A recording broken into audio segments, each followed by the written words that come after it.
Thank you so much for joining us here at the beautiful O'Reilly Theater here on the sacred lands of the Seneca People. My name is Sarah Ashley Cain. I am the Associate Artistic Director here at the Public, and I'm so excited to be with you tonight.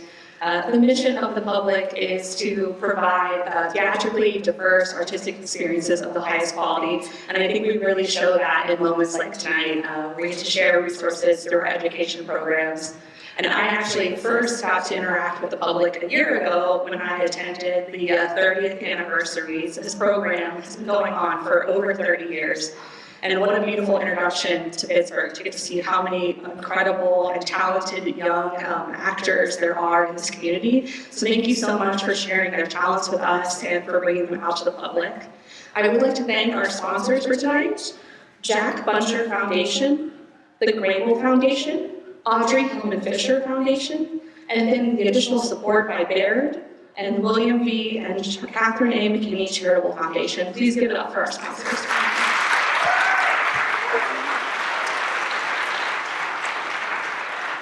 Thank you for your incredible support to make an event like this happen. I will get out of the way and let the show begin. Please give a warm welcome to our host with the most, MC, Brenden Peifer. Good evening, everybody. Oh, there we go. We can do a little better than that. Good evening, everybody. Yes, yes, yes. Hello and good evening to all of you. Welcome to the annual Shakespeare Monologue and Scene Contest Showcase of Finalists. So let's give a round of applause to everyone here tonight. Yes. Yes. My name is Brenden Peifer, and I am your host this evening. Having experienced the magic of Shakespeare firsthand on this stage, performing in A Midsummer Night's Dream in Harlem in 2023, and having previously worked as a teaching artist with several amazing schools across the city, I am truly honored to be here tonight. I first came to Pittsburgh as a student at the University of Pittsburgh and was exposed to August Wilson for the first time and what Pittsburgh theater had to offer. I currently serve as the Outreach and Engagement Coordinator for the August Wilson Archive at the University of Pittsburgh Library System, and it's been an amazing experience to not only learn about what Pittsburgh has to offer in terms of artistically, but specifically theatrically as well, and I credit this city greatly to helping develop me as an artist, as an actor, and as a person. I actually just got back into town today from closing out the run of Fat Ham at the Cleveland Playhouse, which of course is a Shakespeare adaptation, so I am so pleased to be here with you this evening. This is one of the most special nights on the Pittsburgh Public Theater's calendar. It's a celebration of the burgeoning voices of these young performers. Now, to take care of a little bit of housekeeping. In its 31st year, this contest has forged a legacy of storytelling, creativity, and transformation. Created by former Director of Education Rob Zellers, the program was designed to bring theater to students across the region, opening doors to self-expression and discovery. Through the timeless words of Shakespeare, students don't just perform, they step into new worlds, embody fascinating characters, and unlock their own potential. This contest isn't just about Shakespeare. It's about inspiring the next generation of artists, leaders, and dreamers. Over the last several months, these student performers you're about to meet have been on an exciting journey through Shakespeare's canon. It all began back in October when registration opened and resulted in over 70 schools and organizations signing up to participate. Let's give a round of applause for that. 70. That's amazing. Throughout the fall, students and their teachers put their heads together to select their monologues and scenes. They rang in the new year, taking part in a series of free workshops led by a group of dedicated teaching artists and coaches. In those sessions, the students gained the tools, confidence, and inspiration to bring their performances to life. Next, the spotlight shifted to the preliminary performance, where over 900 students came here to the O'Reilly earlier this month for what was essentially an audition. With the astounding level of artistry and passion on display, selecting finalists was no easy feat. Because of this, we are also acknowledging over 160 honorable mentions this year, some of who are even here in the audience tonight. So let's give it up for our amazing honorable mentions.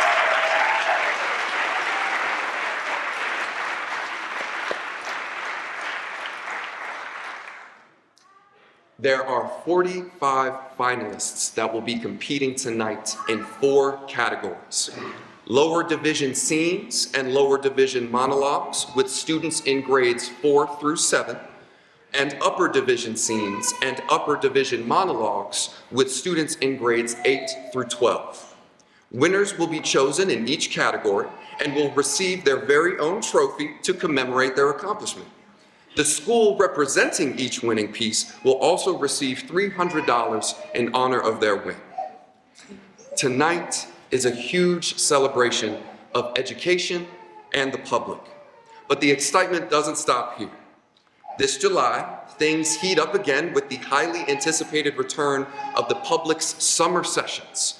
Whether you are a young performer in grades K through 12, eager to explore the fundamentals of performance and character development, or an adult looking to sharpen your skills with scene study, audition prep, and more, there's a class for you. Don't miss this opportunity to learn from industry professionals and grow as an artist in a fun, supportive environment. Spots will fill up fast, so secure yours today at ppt.org/summer. If you're feeling inspired by these incredible programs and want to support them, please consider donating. A QR code can be found in your program. Contributions like yours make it possible to continue this work regularly from year to year. So thank you for any donation that we are able to receive. I also want to take a moment to acknowledge some other people who we couldn't have with us here tonight. Please give it up for all the teachers, educators, administrators, and our school partners.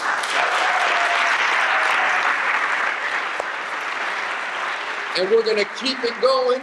We're gonna keep it going for all the brilliant teaching artists, coaches, and preliminary round judges. Yes. And finally, last but not least, a round of applause for all the families and friends that are here tonight to support these awesome performers. Yes.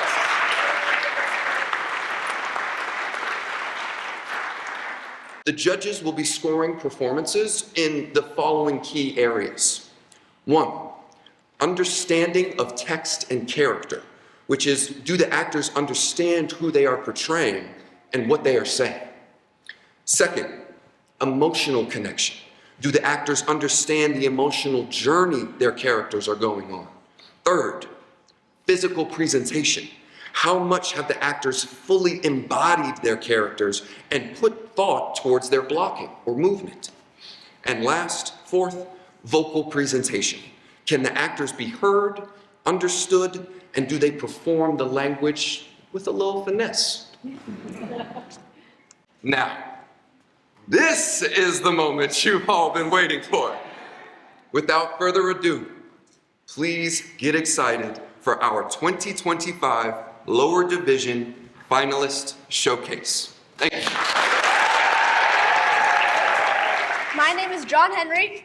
I'm homeschooled. I'm in 6th grade, and I will be playing Banquo from Macbeth. My name's Max. I'm in 6th grade. I'm homeschooled, and I'm playing Macbeth from Macbeth. My name is Sophia. I am in 6th grade. I am homeschooled, and I will be playing the first witch from Macbeth. My name is Clara. I am homeschooled. I'm in 4th grade, and I will be playing the second witch from Macbeth. My name is Stella. I'm homeschooled, and I'm in 6th and 7th grade, and I'll be playing the third witch from Macbeth.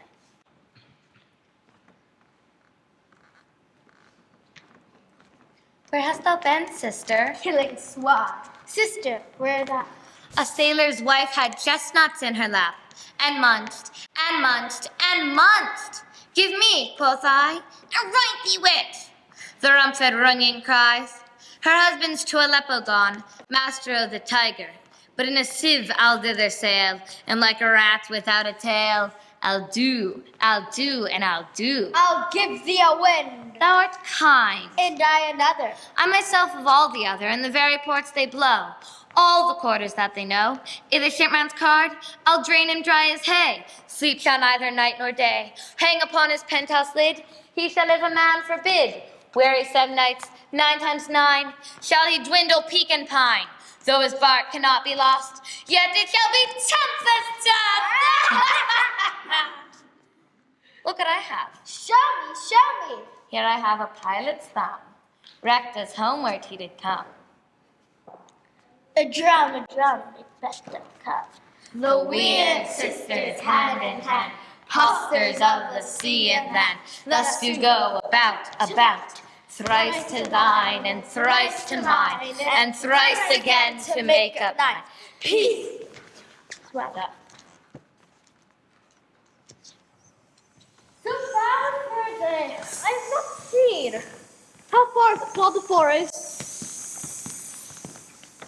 What are you? So withered and so wild in their attire that look not like the inhabitants of the earth, and yet are on it? Live you? Or are you aught that man may question? You seem to understand me, by each at once her choppy finger laid upon her skinny lips. You should be woman, and yet your beards forbid me to interpret that you are so. Speak if you can. What are you? All hail, Macbeth. Hail to thee, Thane of Glamis. All hail Macbeth.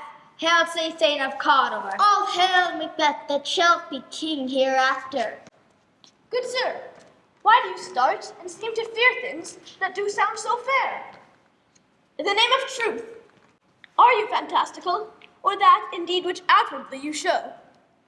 My noble partner, you greet with present grace and great prediction, of noble having and of royal hope that he seems rapt withal, but to me you speak not.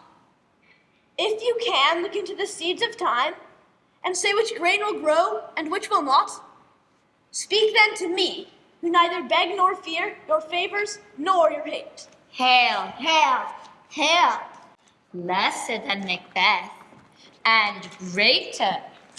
Not so happy, yet much happier. Thou shalt get king, so thou be glad. So all hail Macbeth. Thankful and Macbeth all hail. Stay, you imperfect speakers. Tell me more. By sign of death, I know I'm Thane of Glamis. But how of Cawdor? The Thane of Cawdor lives, a prosperous gentleman.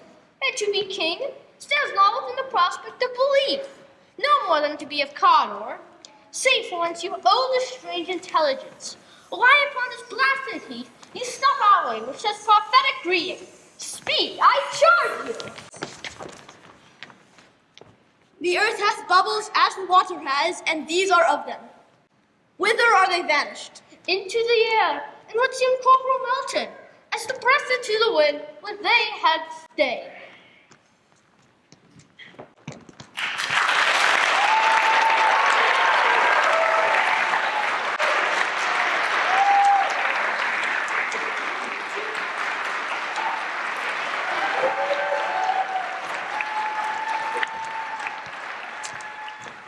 Hi, I'm Veronica Risky. We are from Markham Elementary School, and we'll be performing Macbeth. I will be playing Lady Macbeth. Hi, my name is Clara Farmer, and I will be playing the doctor. Hi, my name is Cecily Mueller, and I will be playing the gentlewoman. I have 2 nights watch with you, but I can perceive no truth in your report. When was it she last walked? Since His Majesty went to the field, I've seen her rise from her bed, throw her nightgown upon her, unlock her closet, take forth paper, fold it, write upon it, read it, afterward seal it, and then return to bed. Yet all of this in most fast sleep. A great perturbation of nature to receive one's benefit asleep and do the effects of watching. And this slumberly agitation, besides her walking and other actual performances, what at any time have you heard her say? That, sir, which I will not report after her. You may to me, and 'tis most meet you should. Neither to you, nor anyone, no witness to confirm my speech. Lo you, here she comes. This is her very guise, and upon my life, fast asleep. Observe her. Stand close. How came she by the light? It stood by her. She is light by her continually. 'Tis her command. You see her eyes are open. Aye, but their sense are shut. What is it she does now? Look how she rubs her hands. It is an accustomed action with her to seem thus washing her hands. I've known her to continue in this a quarter of an hour. Yet, here's a spot. Hark, she speaks. Set down and comes from her to satisfy my remembrance the more strongly. Out, dance spot, out, I say. 1, 2, why then, 'tis time to do it. Hellas, Marquis. Fie, my lord, fie. A soldier and a feared, what need we fear? Yet who knows it when none can call our power to account? Yet who would have thought the old man to have so much blood in him? Do you mark that? The Thane of Fife had a wife. Where is she now? When will these hands ne'er be clean? No more of that, my lord, no more of that. You mar with all the starting. Go to, you've known what you should not. She has spoke what she should not. I'm sure of it. Heaven knows what she has known. Here's the smell of blood still. Behold the perfumes of a rabble not sweet in this little hand. Oh, oh, oh. What a sigh is there. The heart is sorely charged. I would not have such a heart in my bosom for the dignity of the whole body. Well. Pray God it be, sir. This disease is beyond my practice. Yet I have known those who've walked in their sleep, died wholly in their beds. Wash your hands.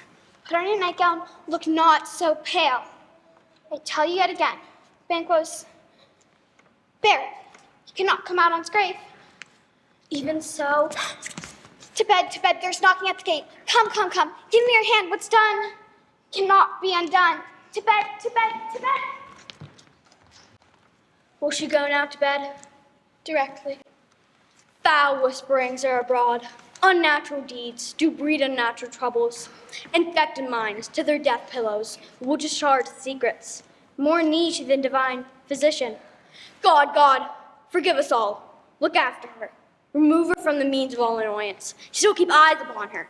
So good night. My mind she is made and amazed in my sight. I think, but dare not speak. Good night, good doctor. Thank you.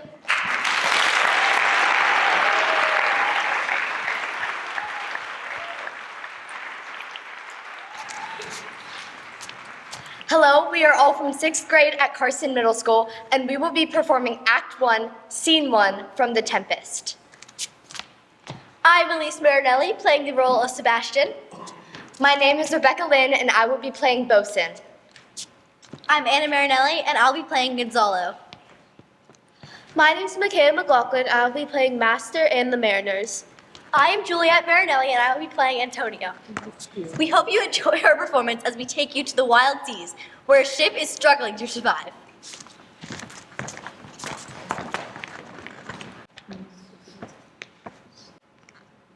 Bosun! Be here, master! What's here? Good. Speak to the Mariners and fall to Yarley, or we run ourselves aground. Be stirred. Hey, my hearts.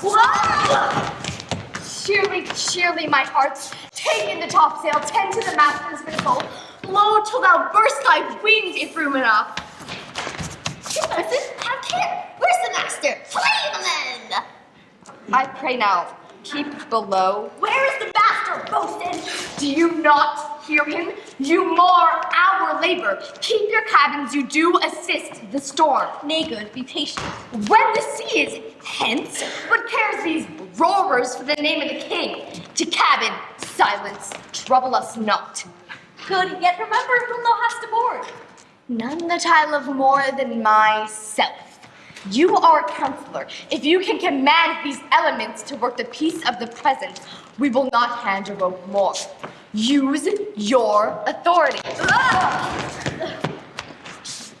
If you cannot, give thanks you have lived so long, and make yourself ready in your cabin for the mischance of the hour, if it so hap. Surely, good hearts, out of our way, I say. I have great comfort from this fellow. Methinks he hath no drowning mark upon him. His complexion is perfect gallows. Stand fast, good fate, to his hanging. Make the rope with his destiny our cable, for our own doth little advantage. If he be not born to be hanged, our case is Mr. Down with the topmast! Yes, lower! Bring her to withmain course! Lay upon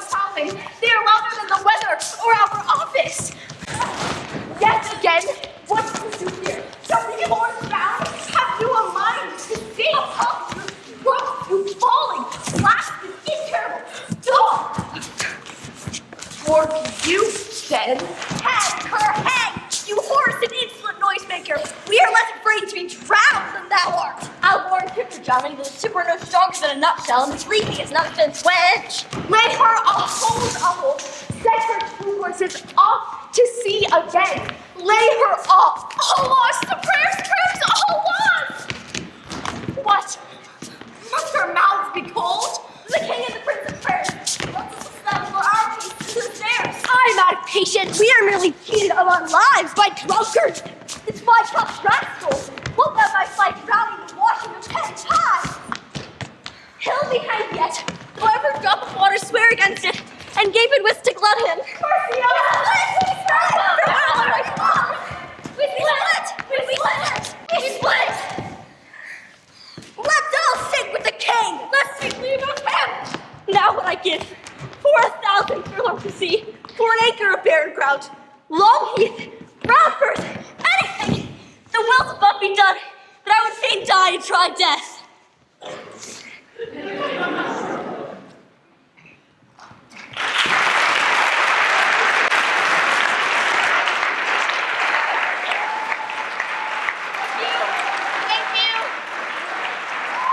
We are fourth graders from Dutch Ridge Elementary School in Beaver.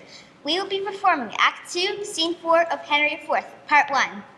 I'm Solomon Martinez, and I'll be performing poems. I'm Miles Cunningham, and I'll be performing Falstaff. I'm Nick Nicole Marino, and I'll be performing Prince Hal. And I'm Sophia Van Valkenburg, and I'll be performing Mistress Quickly.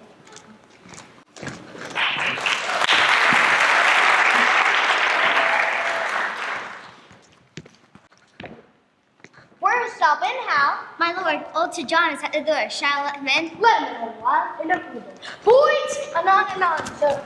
Sarah, Falstaff's at the door. Shall we be married? Is Mary's Ferguson alive? Mrs. Quickly, let him enter.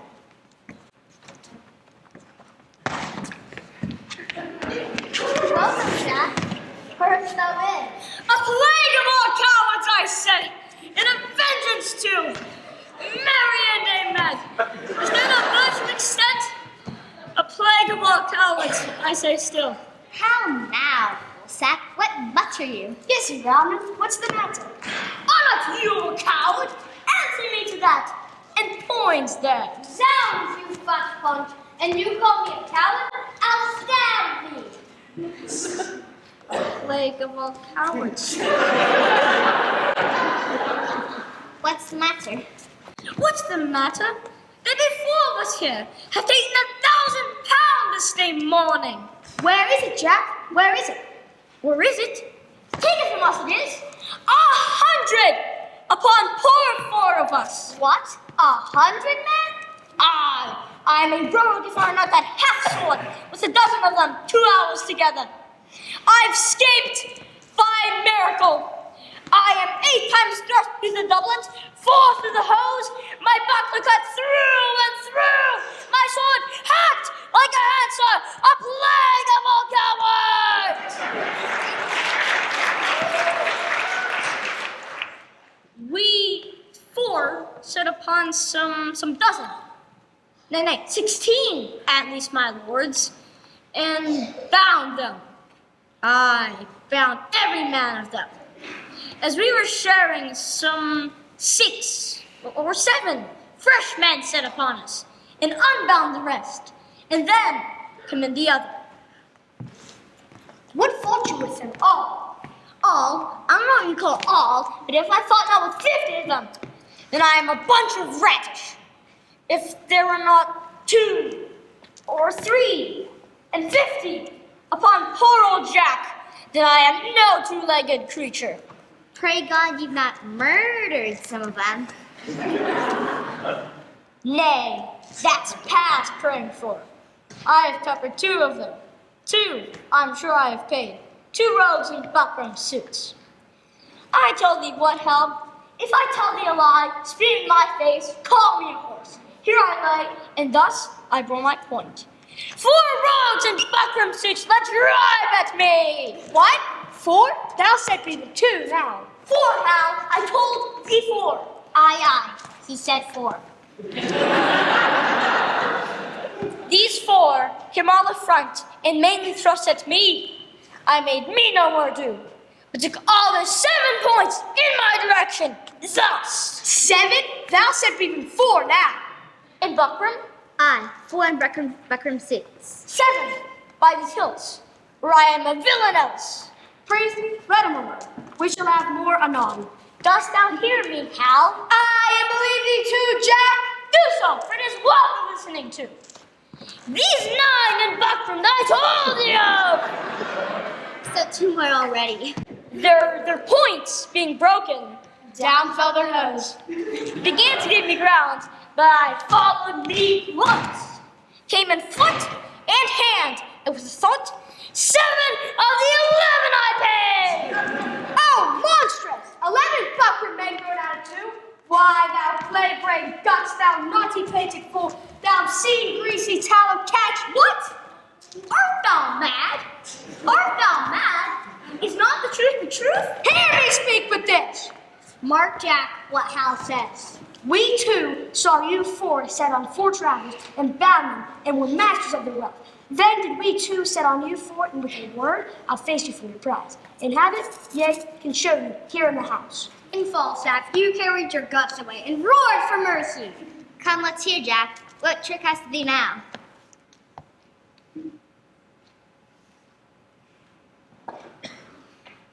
By the Lord, I knew as well as he that made you. I knew it was you 2 all along. Not a trick to deceive, but a joke to please. And you thought you could catch old Jack in a lie. Content in the arguments. Why did you run away, dear Jack?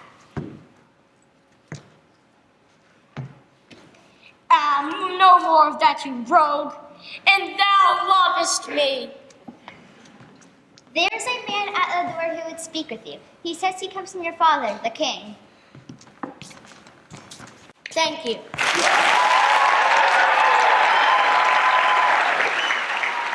Hello, my name is Natalie Christianson. I'm from Marshall Middle School in 6th grade, and I will be performing Act 1, Scene 1 from Midsummer Night's Dream as Helena.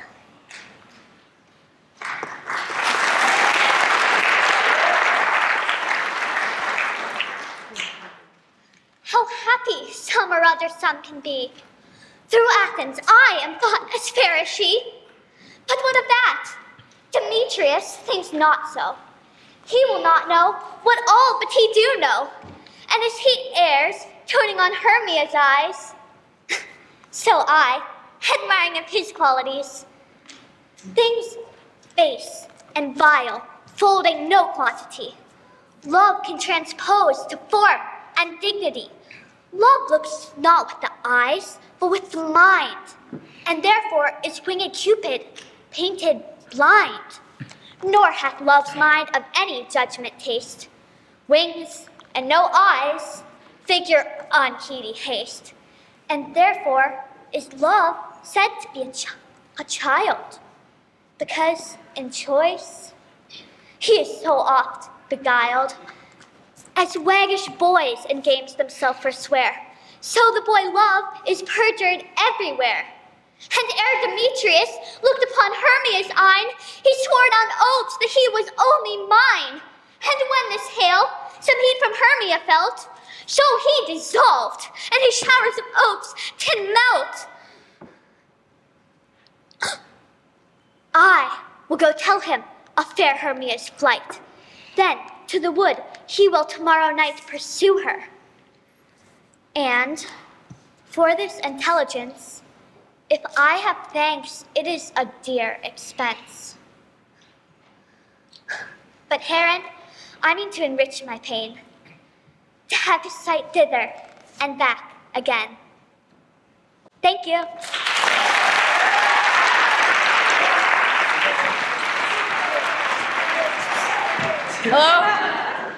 Hello, my name is Leah Williams, and I'm a 7th grader from Blackburn Study Center. And today I'll be portraying Lance from The Two Gentlemen of Verona, Act 2, Scene 3. Thank you.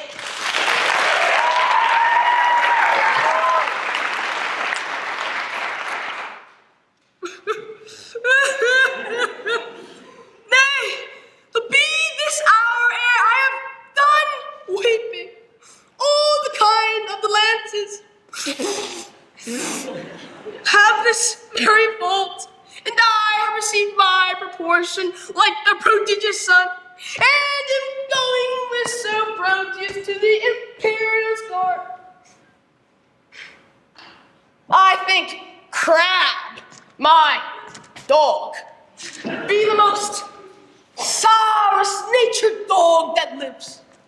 My mother weeping, my father wailing, my sister crying, our maid howling, and our cat wringing her hands, and all our house in great perplexity. Yet did not this cruel-hearted cur shed one tear. He is a stone, a very pebble stone, who has no more pity in him than a dog. A Jew would have wept to see our parting. Why, my grandam, having no eyes, look you, wept herself blind from our parting. Nay, I will show you the manner of it. This shoe is my father. No. This shoe is my father. No, this shoe is my mother. Nay, that cannot be so neither. It is so? It is so. It had the worser soul. This shoe with the hole in it is my mother. And this shoe is my father. Oh, a vengeance on their 'tis. Now, sir, this staff is my sister, for she is as small as a wand and as white as a lily. And this hat is Nan, our maid. And the dog is me. No, the dog is himself, and I am the dog. No, the dog is me, and I am myself. Aye, so. Now come to my father. Oh, Father, your blessing. The shoe will not speak a word for weeping. Well, I kissed thee.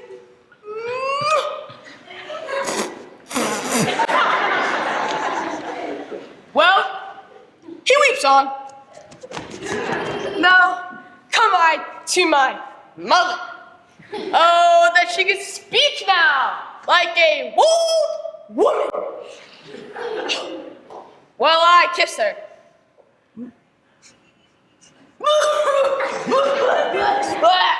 Why, there 'tis, my mother's breath, up and down. Now, come I to my sister. Mark the moan she makes. Now, the dog all this while sheds not one tear, nor speaks a word. But see how I leave the dust with my tears?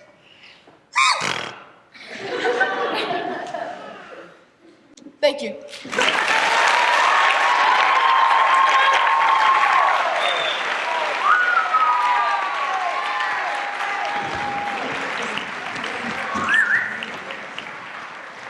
Hi, my name is Neal Wadhwa. I'm in 5th grade. I'm from the Falk School, and I will be doing Puck from A Midsummer Night's Dream.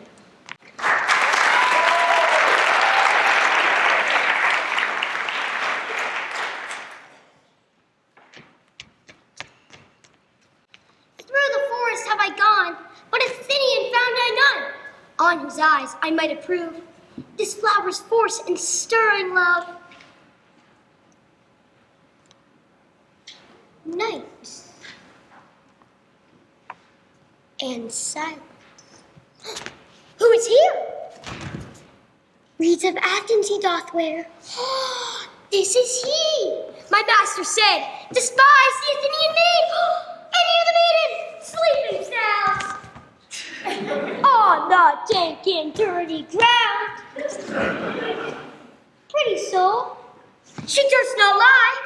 Near this lack love, this kill courtesy. Sure upon the eyes I throw all the power this charm doth know.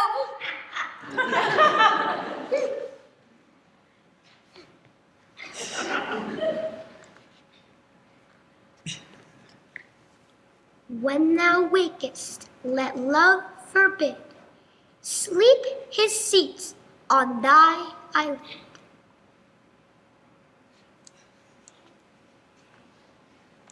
So awake when I am drawn, for I must now to Oberon.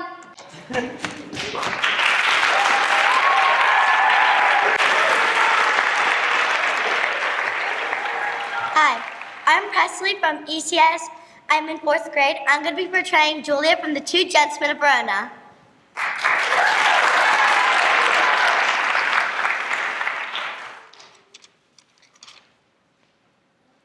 Oh, nay, would I were to be so angry to sin the same.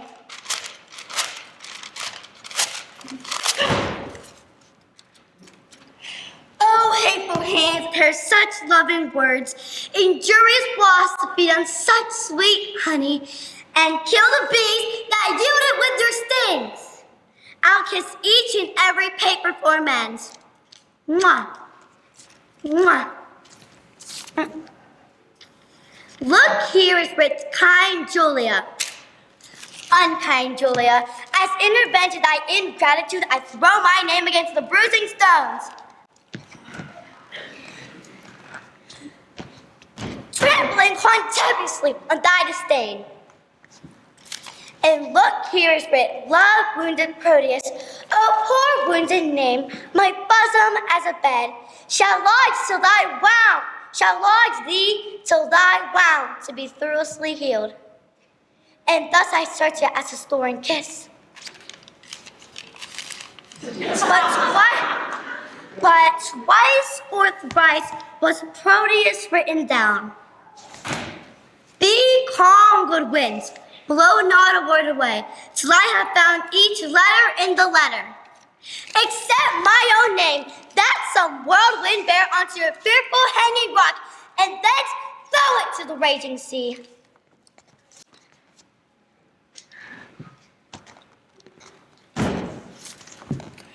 Lo here, one line, his name twice writ. Oh, poor forlorn Proteus, passionate Proteus. To the sweet Julia, oh that I'll tear away. But yet, sith so prettily, he couples to his complaining names. Now kiss, embrace, contend, do what you will. Thank you.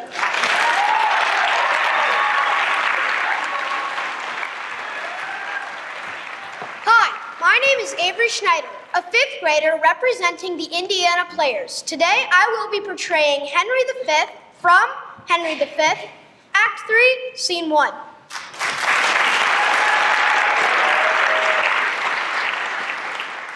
Once more unto the breach, dear friends! Once more. Or close the wall up with our English dead. In peace, there is nothing so becomes a man as modest stillness and humility. But when the blast of war blows in our ears, then imitate the action of the tiger. Stiffen the sinews, summon up the blood, disguise fair nature with hard-favored rage. Then lend the eye a terrible aspect. Let pry through the portage of the head like the brass cannon. Let the brow overwhelm it as fearfully as doth the galled rock. O'erhang and jutty his confounded base, swelled with the wild and wasteful ocean. Now set the teeth, and stretch the nostril wide. Hold hard the breath, and bend up every spirit to his full height. On, you noblest English, whose blood is fed from fathers of war proof. Fathers that, like so many Alexanders, have in these parts from morn till even fought and sheathed their swords for lack of argument. Dishonor not your mothers. Now, attest that those whom you called fathers did beget you. Be copy now to men of grosser blood, and teach them how to war. And you, good yeomen, whose limbs were made in England, show us here the mettle of your pasture. Let us swear that you are worth your breeding. Which I doubt not, for there is none of you so mean and base that hath not noble luster in your eye. I see you stand like greyhounds in the slips, straining upon the start. The game's afoot. Follow your spirit, and upon this charge, cry God for Harry, England, and St. George!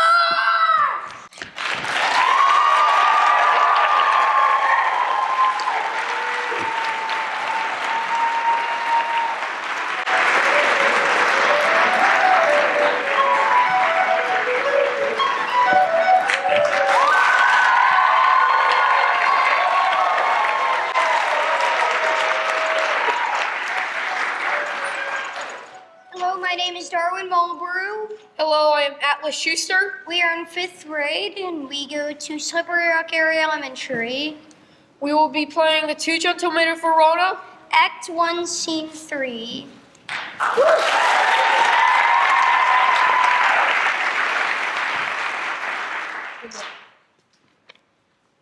How now, Signor Lance? What news with your mastership?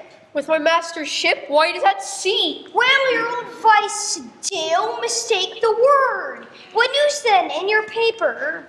The blackest news that thou ever heard. Why, man, how black?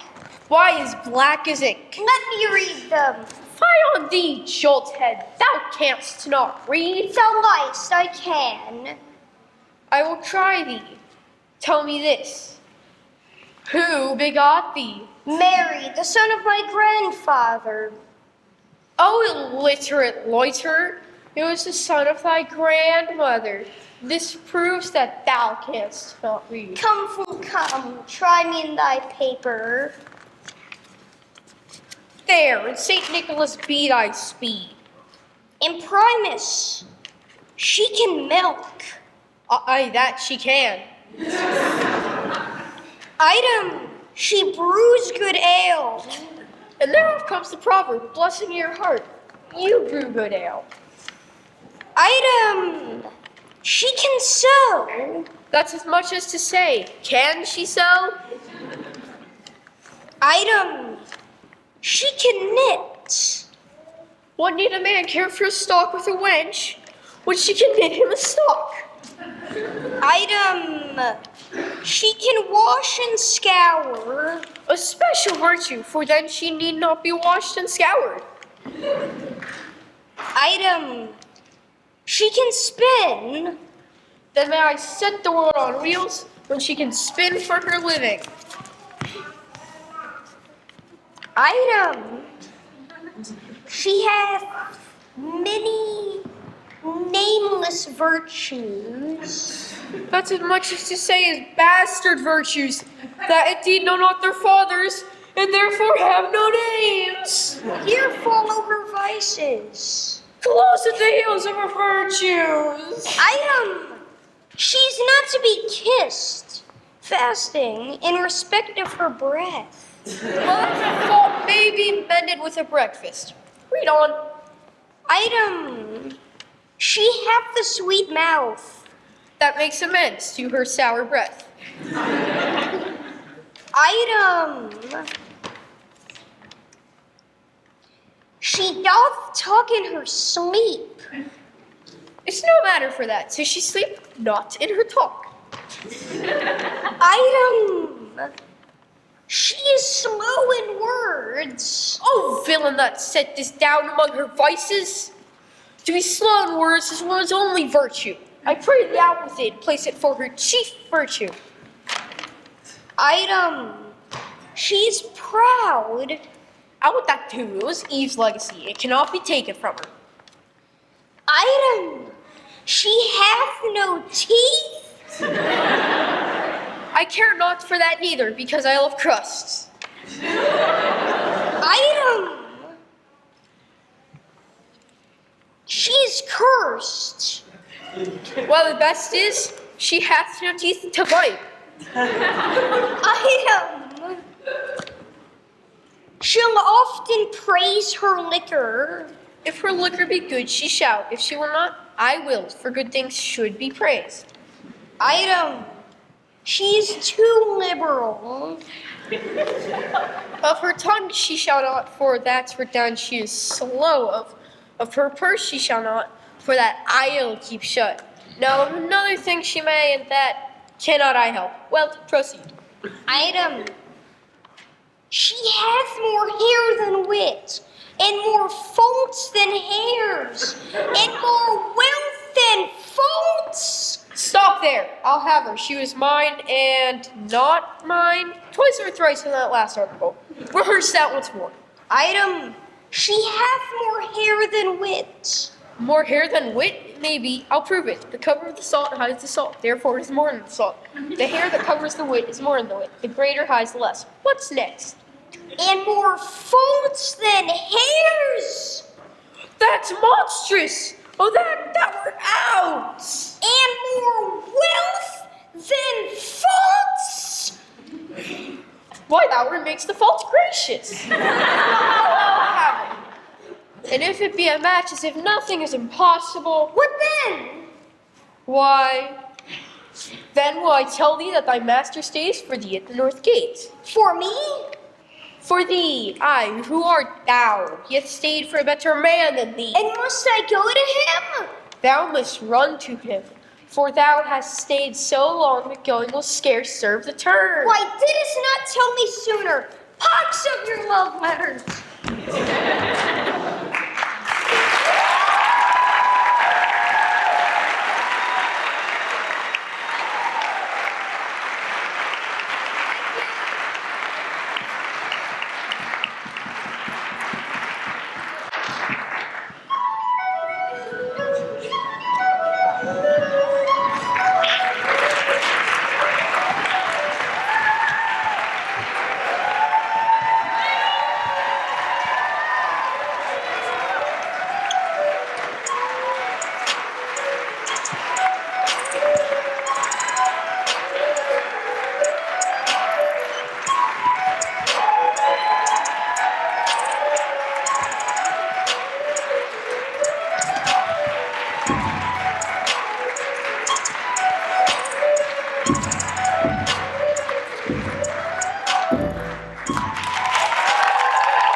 Of the incredible educators who open their classrooms to us every year.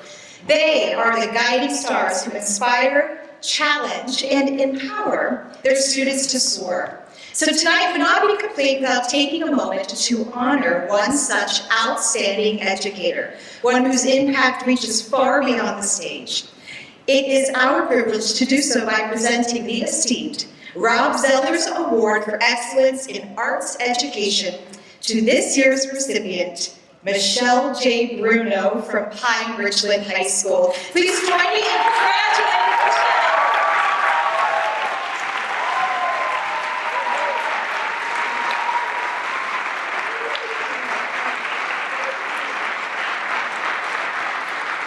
Thank you. In the words of Walt Whitman, oh me, oh my, and I have a cheat sheet because I'm not an actor. But First of all, I just want to acknowledge the actors because they do the hard job. They take all the risks. They put themselves out there. So I just want to say thank you. And I want to thank my students. My students are my heart.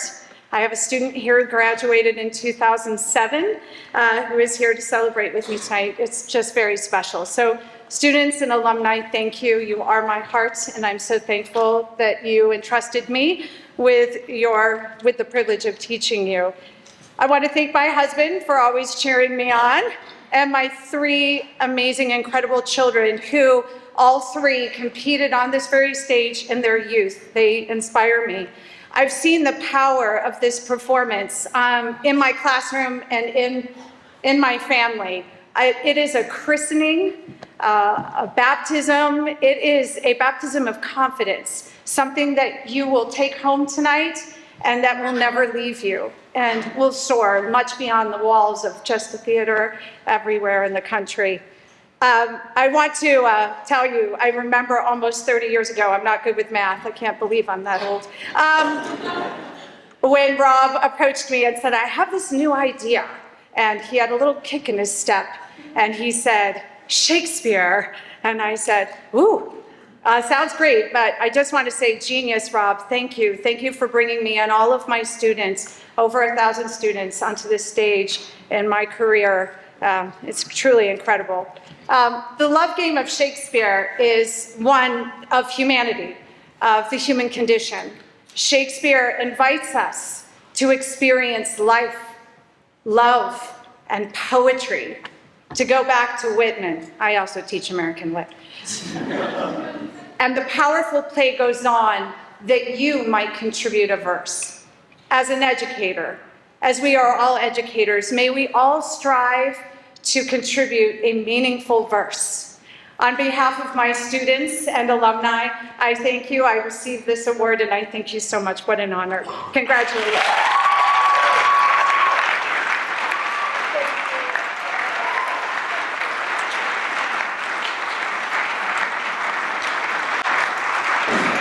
Welcome back, Pittsburgh Public Theater. Yes. We hope you're feeling refreshed, revitalized, recharged to hear some more Shakespearean magic. The first half was just a taste of what we have in store for you. And now the stage is set for the upper division performers to shine. So I'm gonna hand it over to them. Without further ado, let's dive back into the Bard's words and see our upper division scene finalist showcase. Let's give it up for the upper division.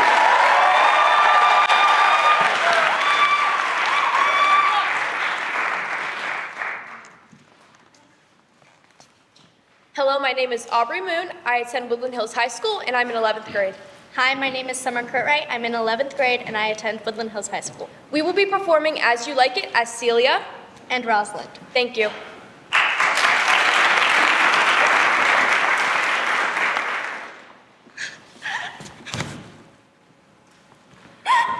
Oh, my poor Rosalind! Whither wilt thou go? Wilt thou change fathers? I will give thee mine. I charge thee, be not thou more grieved than I am. I have more cause. Thou hast not, cousin.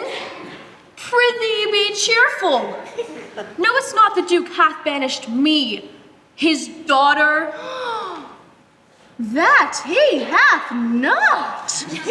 No, hath not. Rosalind then lacks the love which teacheth thee that thou and I am one. Shall we be sundered? Shall we part, sweet girl? No, let my father seek another heir. Therefore devise with me how we may fly, whither to go and what to bear with us. And do not seek to take your change upon you, to bear your grief yourself and leave me out. For by this heaven, now at our sorrows pale, say what thou canst, and I'll go along with thee. Why, whither shall we go? To seek my uncle in the forest of Arden. Alas, what danger will it be to us, maids as we are, to travel forth so far? Beauty provoketh thieves sooner than gold. I'll put myself in poor and mean attire and with a kind of umber smirch on my face, the like do you. So we shall pass along and never stir assailants. Were it not better, because I am more than common tall, do I not suit all points like a man? I'll have a gallant curtal axe upon my thigh, a boar spear in my hand, and in my heart lie what hidden woman's fears there will. We'll have a swashing and a martial outside, as many other mannish cowards do to outface their semblances. But what shall I call thee when thou art a man? I'll have no worse name than Jove's own page, and therefore look, you'll call me Ganymede. And what will you be called? Something that hath a reference to my estate, no longer Celia, but Aliena. But cousin, what if we essayed to steal that clownish fool out of your father's court? Would he not be a comfort to our travel? He'll travel over the wide world with me, but leave me alone to woo him. Let's away with our jewels and our wealth together. Devise the fittest time in the safest way to hide from pursuit that will be made after my flight. Now we go in content, to liberty and not to banishment. Thank you.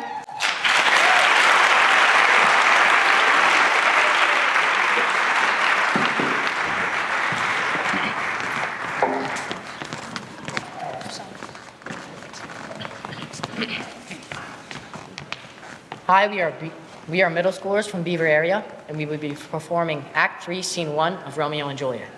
I'm Wyatt Bechtel, and I'll be playing Tybalt. I'm Osiris Esteves, and I'll be playing Benvolio. I'm Alex Schoenberger, and I'll be playing Mercutio. And I'm Jack Hank, and I'll be playing Romeo.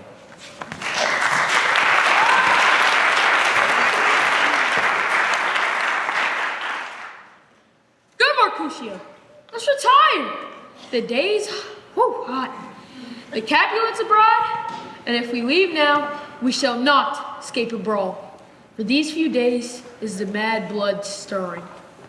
Thou art like one of us fellows, that when he enters the confines of a tavern, claps me his sword upon the table and says, God send me no need of thee. And by the operation of the second cup draws him upon the drawer, when indeed there is no need. Am I like such a fellow? Come, thou art as hot a Jack and I mood as any in Italy, and as soon moved to be moody, and as soon moody to be moved. By my head, here come the Capulets. By my heel, I care not. Follow me close, for I speak to them.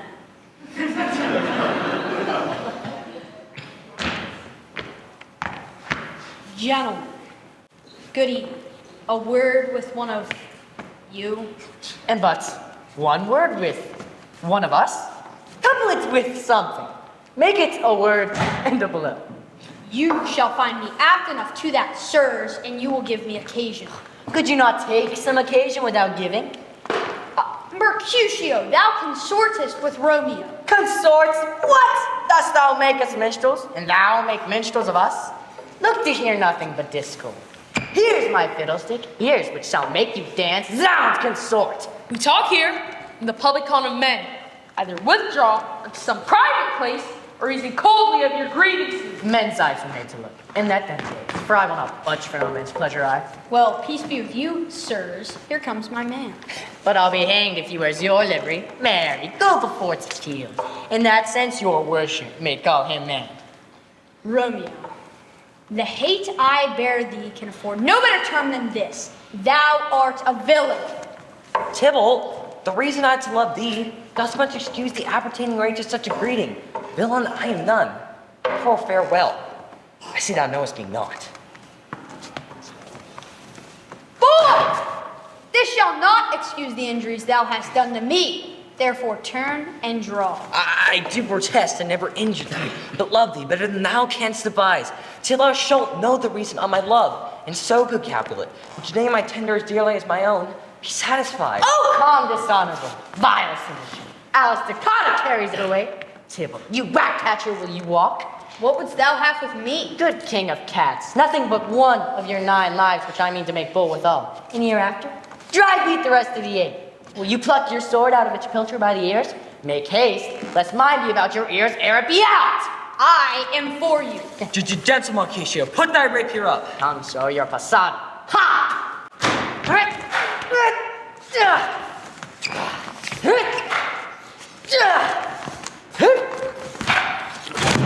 No! Draw, Benvolio, bring down their weapon! Gentlemen, for shame, forbear this outrage! Tybalt, Marquisio, the prince hath forbid this band in the Verona streets. Hold, Tybalt! Good, Marquisio!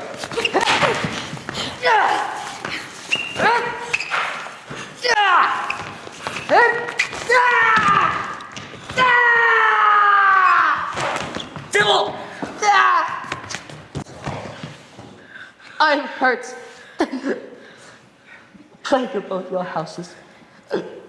I'm sped. Is she gone? And have nothing? Are that her? I scratch a scratch. Mary, 'tis enough. Where is my page? Go, villain! Fetch a surgeon!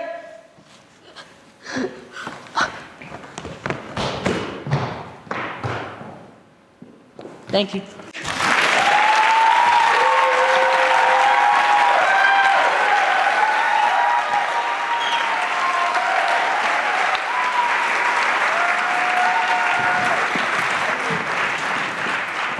Hi, my name is Lyra Kleindienst. I'm a 10th grader at Avonworth High School, and I will be portraying Brutus from Julius Caesar. Hi, my name is Ella Ging. I am also a 10th grader at Avonworth High School, and I will be playing Cassius.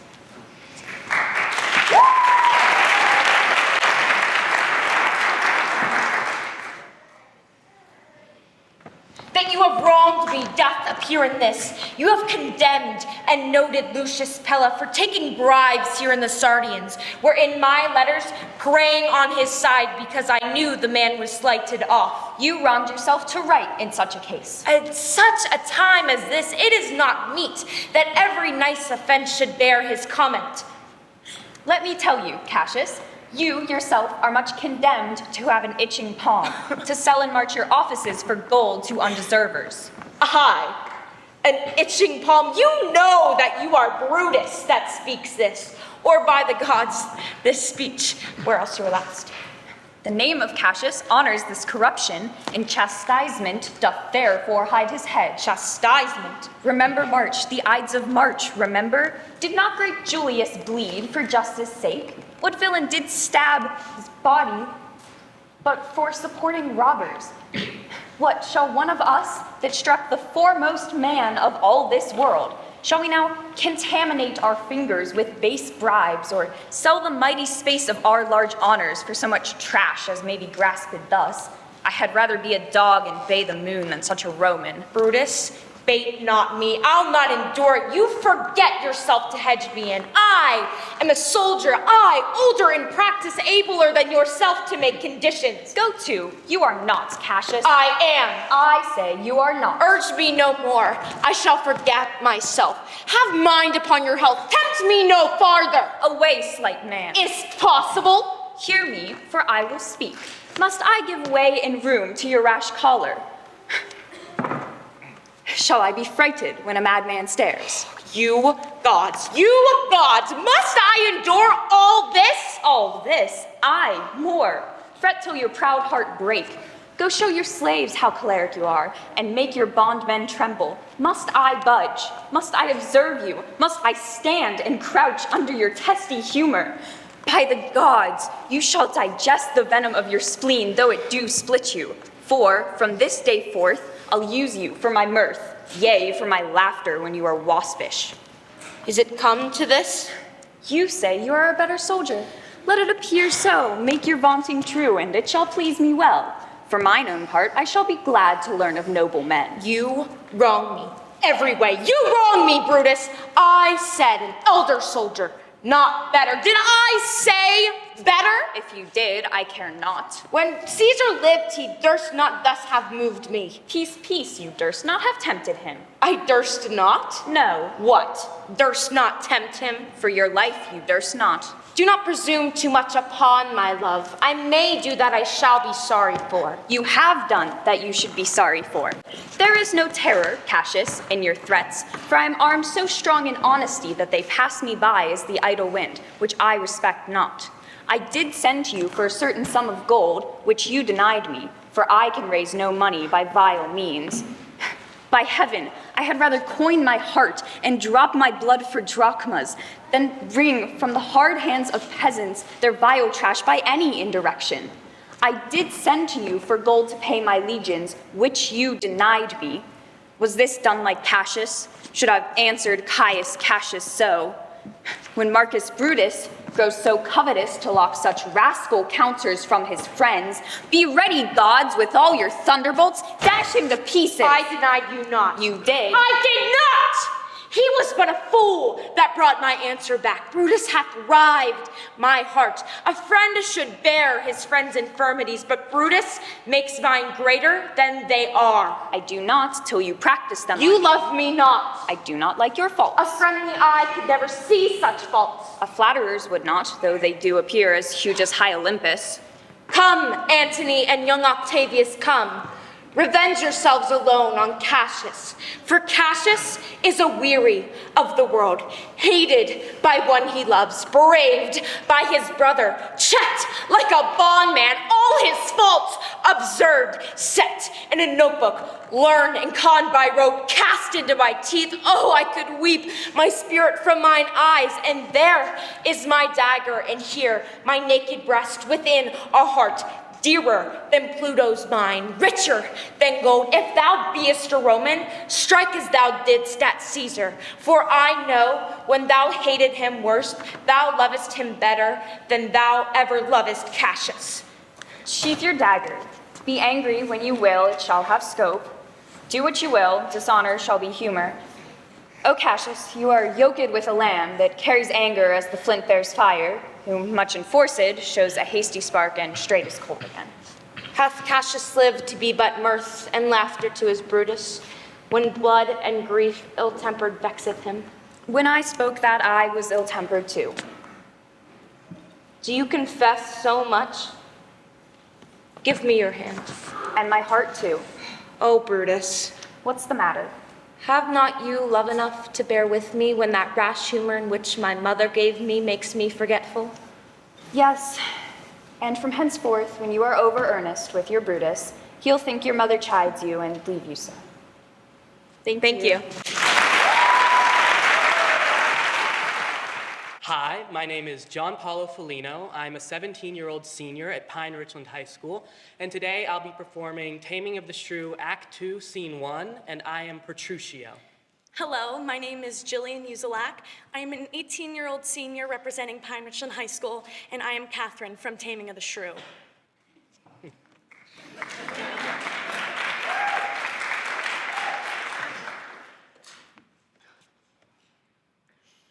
Good morrow, Kate, for that's one name I hear. Well, have you heard something but hard of hearing? They call me Catherine that do talk of me. You lie in faith, for you are called plain Kate. And bonny Kate, and sometimes Kate the cursed, but Kate, the prettiest Kate in Christendom, Kate of Kate Hall, my super dainty Kate, for dainties are all Kates, and therefore Kate, take this of me, Kate, of my consolation, hearing thy mildness praised in every town, thy virtue spoke of, thy beauty sounded, yet not so deeply as to thee belongs. Myself am moved to woo thee for my wife. Moved in good time. Let him that moved you hither remove you hence. I knew you at the first. You were immovable. Why, what's immovable? A joined stool. Thou hast hit it. Come, sit on me. Asses are made to bear, and so are you. Women are made to bear, and so are you. No such jade of you, if me you mean. Alas, good Kate, I will not burden thee for knowing thee to be but young and light. Too light for swains such as you to catch.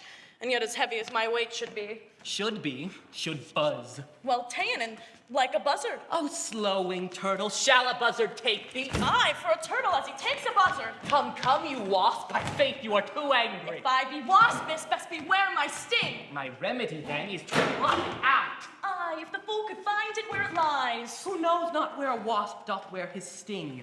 In his tail. In his tongue. Whose tongue? Yours, if you talk of tails. And so, farewell. What with my tongue and your tail? Nay! Come again, good Kate. I am a gentleman. That I'll try. Oh. I swear I'll cuff you if you strike again. Oh. So you will lose your arms. If you strike me, you are no gentleman. And if no gentleman, fine, no arms. A herald, Kate? Oh, put me in thy books. What is your crested cock's going? A combless cock, and therefore Kate will be my hen. No cock of mine, you crow too like a craven. Come, Kate, come. Ugh. You must not look so sour. Is my fashion when I see a crab. Why, here's no crab, and therefore look not sour. There is. Then show it to me. Had I a glass, I would. What, you mean my face? Well aimed of such a young one. By St. George, I am too young for you. Yet you are withered. 'Tis with care. I care not. I hear you, Kate. In sooth, you scape not so. I chafe you if I tarry. Let me go.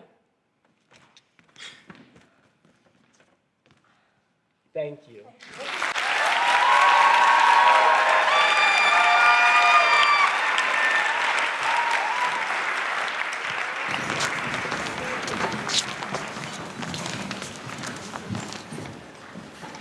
Hello, we are students from Aquinas Academy of Pittsburgh, and we will be performing Comedy of Errors, Act 4, Scene 4. My name is Net Benavenia. I'm a freshman, and I will be playing Luciana. My name is Aurora Predis. I am a sophomore, and I will be playing Adriana. My name is Patrick Rickhammer. I'm a junior, and I'll be playing Antipholus of Ephesus. My name is Timothy Crawford. I'm a freshman, and I will be playing Pinch. My name is Jonah Burchill. I am a junior, and I will be playing Dromio of Ephesus. My name is Linus Burchill. I'm a freshman, and I'll be playing Officer.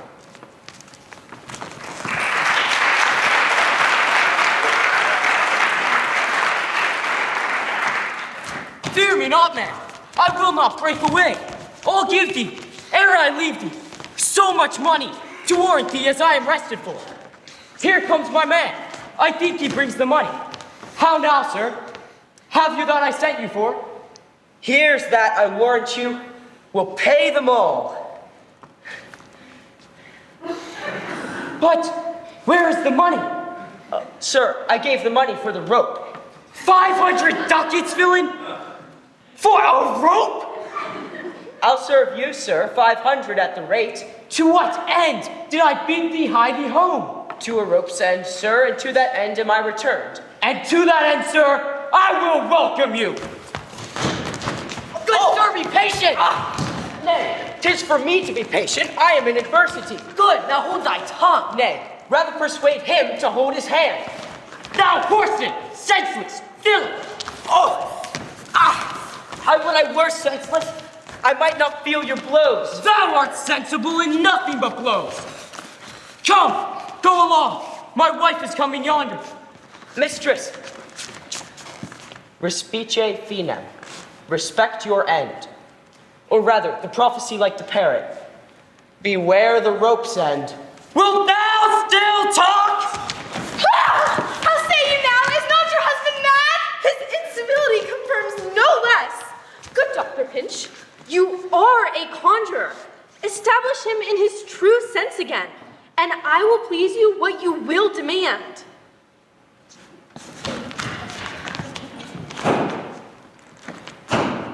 Give me your hand, and let me feel your pulse. There is my hand. Now let him feel your ear. I charge thee, Satan, housed within this man, to yield possession to my holy prayers, and to thy state of darkness hide thee straight. I conjure thee by all the saints in heaven. Peace, doting wizard, peace. I am not mad. Oh, that thou wert not, poor distressed soul! You minion, you! Are these your customers? Did this companion with this saffron face revel and feasted at my house today, whilst upon me the guilty doors were shut, and I denied to enter in my house? Oh, husband, God doth know you dined at home, where you would have remained until this time, free from these slanders and this open shame. Dined at home? Thou villain, what sayest thou? Sir, sooth to say, you did not dine at home. Were not my doors locked up and I shut out? Purdy, your doors were locked and you shut out. And did not she herself revile me there? Sans fable, she herself reviled you there. Did not her kitchen maid rail, taunt, and scorn me? Certes she did. The kitchen vestal scorned you. And did not I in rage depart from thence? In verity you did. My bones bear witness that since have felt the vigors of his rage. Thou hast suborned the goldsmith to arrest me. Alas, I sent you money to redeem you by Dromio here, who came in haste for it. Money? By me? Heart and goodwill you might, but surely, master, not a rag of money. Whence not thou to her for a purse of ducats? He came to me and I delivered it. And I am witness with her that she did. God and the rope maker bear me witness that I was sent for nothing but a rope. Mistress, both man and master is possessed. I know it by their pale and deadly looks. They must be bound and laid in some dark room. Say, wherefore didst thou lock me forth today? And why dost thou deny the bag of gold? I did not, gentle husband, lock thee for. And gentle master, I received no gold. Though I do confess we were locked out. Dissembling villain, thou speakest false and bold. Dissembling harlot, thou art false in all, and art confederate with the damned pack to make a loathsome, abject scorn of me. But with these downs, I'll pluck out these false eyes that would behold me in this shameful sport. Abide, let him not come near me. More company, the fiend is strong within him. I mean, poor man, how pale and wan he looks. Go, find this man, for he's frantic too.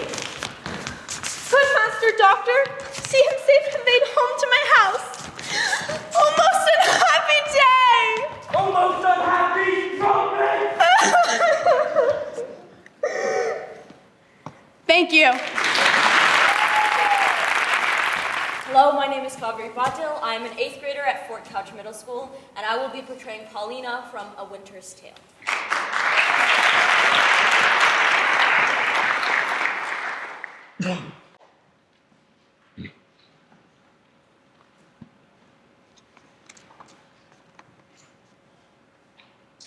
What studied torments tyrant has for me? What wheels, racks, fires, what flame or boiling in leads or oils, what old or new torture must I receive, whose every word deserves to taste of thy most worst? Thy tyranny, together working with thy jealousies, fancies too weak for boys, too green and idle for girls of 9. Oh, think what they have done. And then run mad, indeed, stark mad, for all thy bygone fooleries were but spices of it. That thou betrayed Polixenes, 'twas nothing. That did but show thee a fool, inconstant and damnable, ungrateful. Nor was it much that thou wouldst have poisoned good Camillo's honor, to have him kill a king. Poor trespasses, more monstrous of it, standing by, whereof I reckon the casting forth to crows thy baby daughter, to be none or little, though a devil would have shed water out of fire ere done it.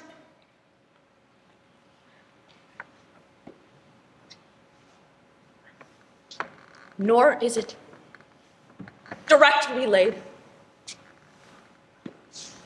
to the death of a young prince whose honorable thoughts high, of one soul tender cleft the heart, that could conceive a gross and foolish sire blemished his gracious death.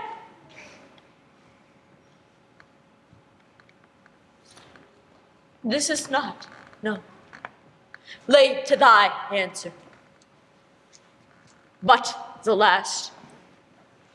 O Lords, hear me when I have said, cry woe!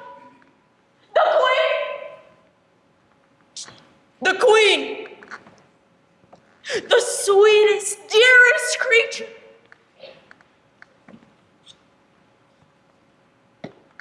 is dead. And vengeance is not dropped down yet. Thank you.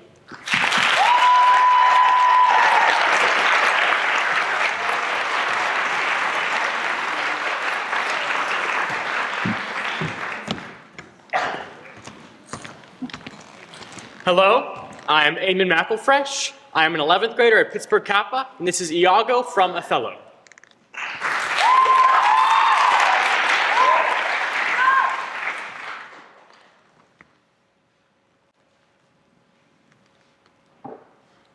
I have reason to show you the love and duty that I bear you with franker spirit. Therefore, as I am bound, receive it from me. Now, I speak not yet of proof. Look to your wife. Observe her well with Cassius. Wear your eyes thus, not jealous nor secure. I would not have your free nor noble nature out of self-bounty be abused. Look to it. I know our country disposition well. In Venice, they do let God see the pranks they dare not show their husbands. Their best conscience is not to leave it undone, but keep it unknown. She did deceive her father marrying you. And when she seemed to shake and fear your looks, she loved them most. Why go to then? She that so young would give out such a seeming? To seal her father's eyes up close as oak, he thought was witchcraft. But I am much to blame. I humbly do beseech you for too much loving. But I do see this hath a little dashed your spirits. I have faith I fear it has. I hope you will see what is spoke comes from my love. But I do see you're moved. I am to pray you not to strain my speech to greater issues, nor to larger reach than to suspicion.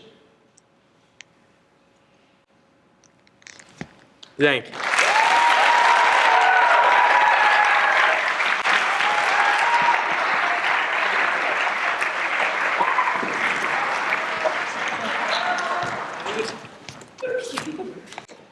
Hello, my name is Cain from Slippery Rock High School. I am in 10th grade, and I will be portraying Bottom from Midsummer Night's Dream, Act 5, Scene 1. Thank you.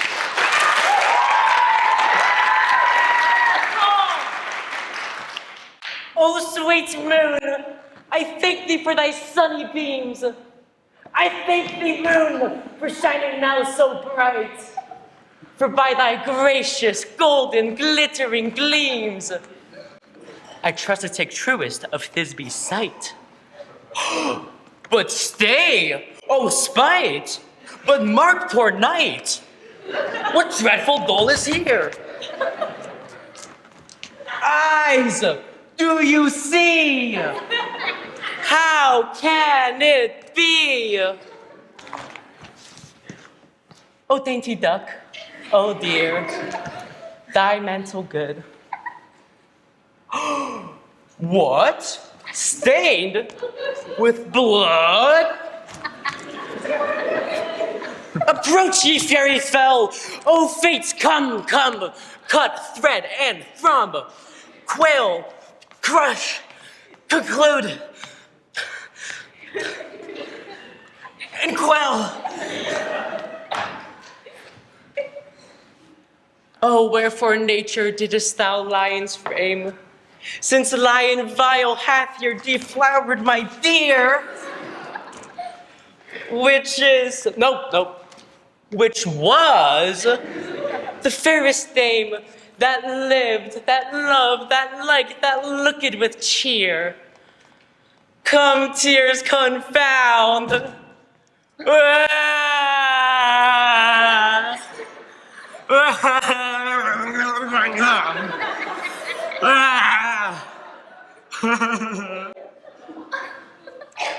Outsword and wound the pap of Pyramus.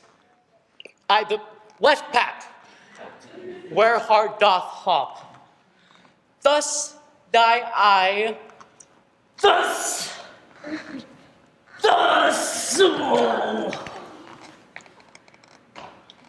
thus, oh. Now I am dead, now I am fled, my soul is in the sky. Tongue, lose thy white. Moon, take thy flight.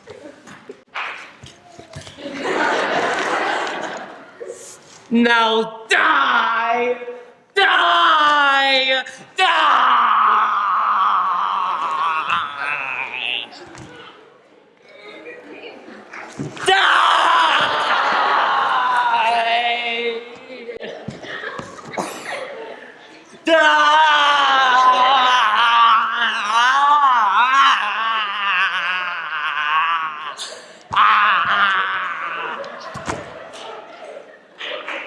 Thank you.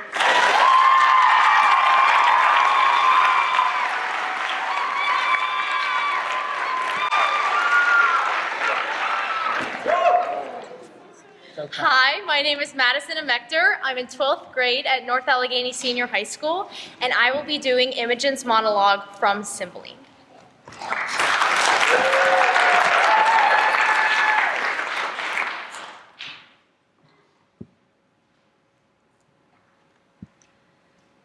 Why, I must die. And if not by thy hand, thou art no servant of thy masters.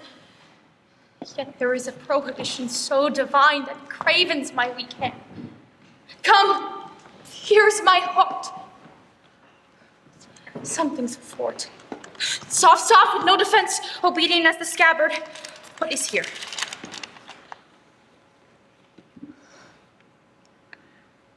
The scriptures of the loyal Leonidas all turn to heresy. Away, away, corrupters of my faith, you shall no longer be stomachers to my heart. Thus make poor fools believe false teachers. Though those that are betrayed do feel the treason sharply, it is the traitors that stand in the worst case of woe. And thou, Posthumus, that didst set up my disobedience against the king, my father, and made me put into contempt the suits of princely fellows, shall hereafter find it is no act of common sacrifice, but a strain of rareness. And I grieve myself to think when thou shalt be disedged by her, that now thou tirest on, how thy memory will then be panged by me. Prithee, dispatch. The lamb entreats the butcher. Where's thy knife? Thou art too slow to do thy master's bidding when I desire it too. Thank you.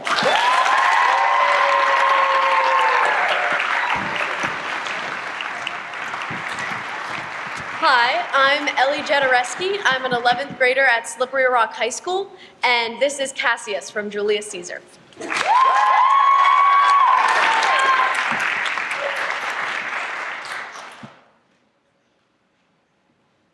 I know that virtue be in you, Brutus, as well as I do know your outward favor. Well, honor is the subject of my story. I cannot tell what you and other men think of this life, but for my single self, I had as lief not be, as live to be in awe of such a thing as I myself. I was born free as Caesar. So were you. We have both fed as well, and we can both endure the winter's cold as well as he.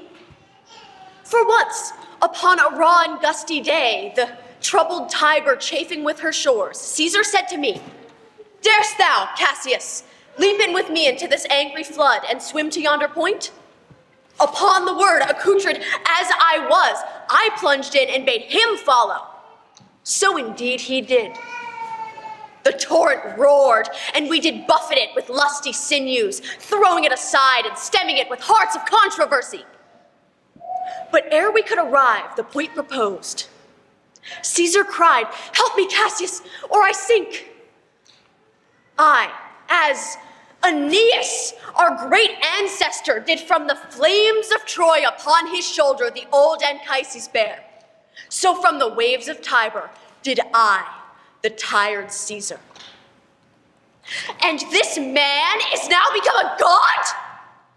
And Cassius is a wretched creature that must bend his body if Caesar carelessly but not on him.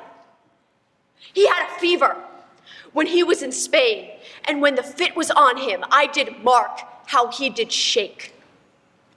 'Tis true, this god did shake. His coward lips did from their color fly, and that same eye whose bend doth awe the world did lose his luster. I did hear him groan. I am that tongue of his that bade the Romans mark him and write his speeches in their books. Alas, it cried, "Give me some drink, Titinius," as a sick girl.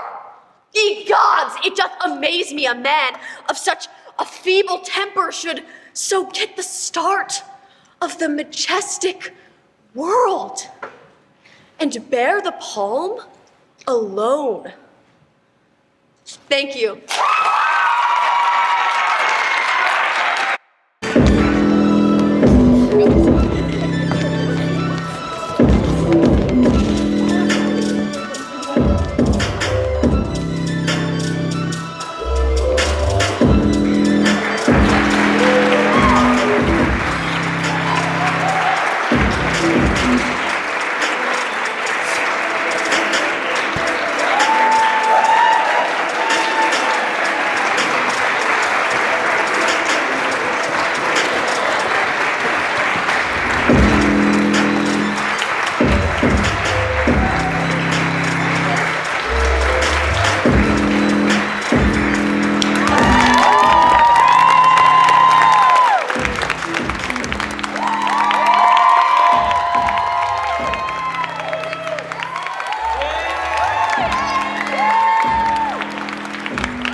Afraid of greatness!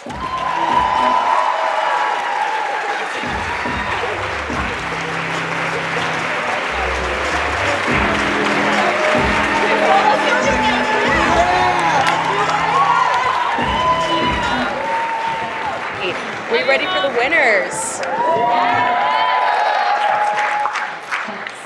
That is much better.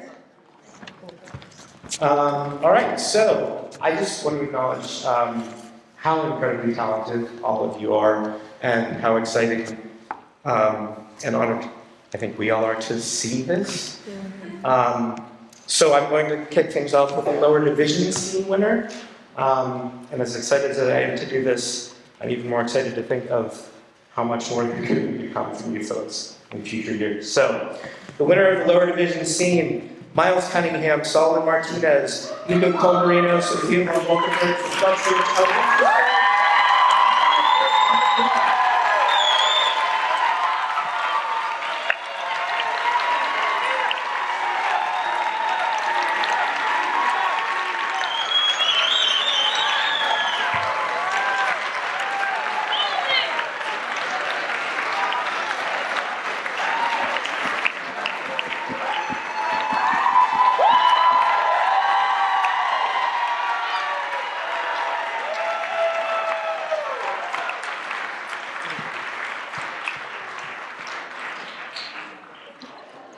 Take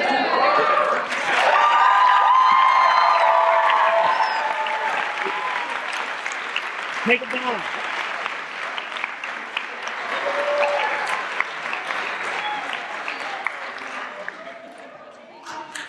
Little dude lost a lot of weight.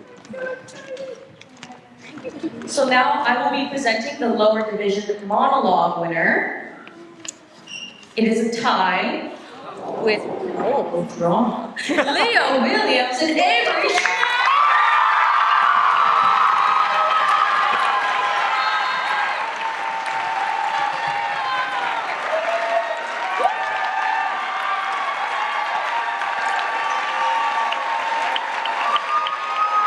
Keep going.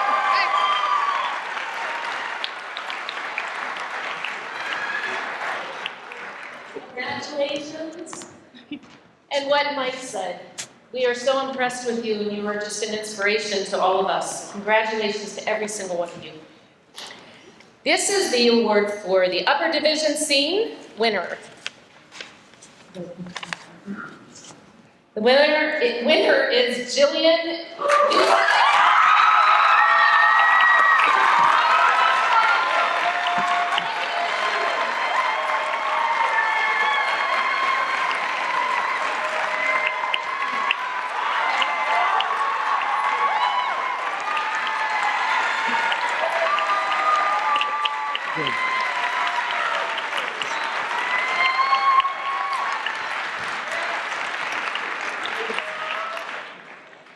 Thank you all again so much for being here, and truly on behalf of all the staff at the Pittsburgh Public Theater, I'm just so grateful for you all, and thank you so much for sharing your talents. You all are incredible.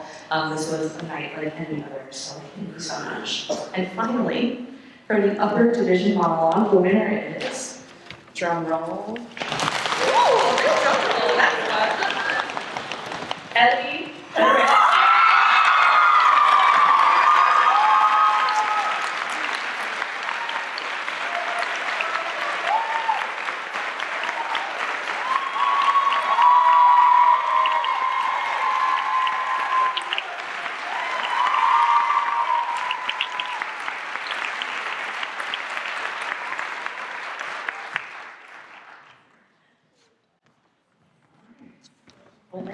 Are we doing the photo? No? Okay, cool. Alrighty. Look, again, live theater. And with that, ladies and gentlemen, the 2025 Shakespeare Monologue and Scene competition has come to a close. Let's give one more great round of applause for all of our participants tonight. Yes.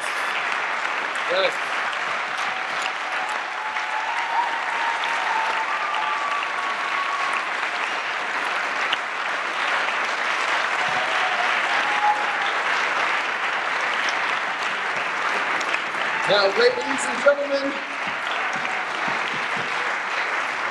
tonight we have witnessed the passion, talent, and timeless power of the Bard's words brought to life by these incredible performers to my left and right. A huge thank you to our judges, educators, and families, and most importantly, our brilliant contestants.